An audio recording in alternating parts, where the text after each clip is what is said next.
মানুষকে গুম করা হয়েছে, আপনাদের অনেককে বাড়ি থেকে তুলে নিয়ে যাওয়া হয়েছে, আপনাদের অনেকবার বাড়ি ঘরে আপনারা থাকতে পারতেন না, পাড়া বদল করে থাকতেন, তাই না?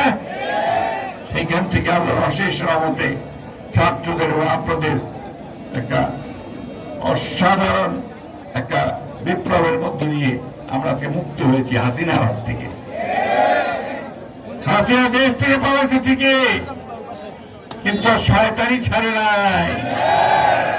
ওই ভারতে গিয়ে সে আবার শয়তানি শুরু করছে, তাই না? ওইখানে আওয়ামী লীগকে বড় উস্কায় দেয়, ছাত্রলীগকে উস্কায় দেয়, এই তোমরা গোলমাল করো, মিটিং করো, মিছিল করো, মারামারি করো, নেতাদেরকে মারো, তাই করেছে। নূরকে মারছে, তাই না? আমাদের আরেক নেতা লুৎফর ভাই, তাকেও মারছে।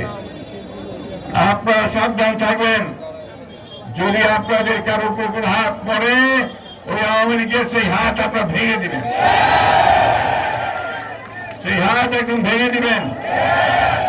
একটা কথা মনে রাখবেন, এই দাঁড়ান, 2000 শিশু, ছেলে, কিশোর, মহিলাদের রক্তে আমরা এই স্বাধীনতা পেয়েছি। এবার 24-এ, তারও আগে 1971 সালে আমরা লক্ষ লক্ষ মানুষের রক্তের বিনিময়ে স্বাধীনতা পেয়েছি।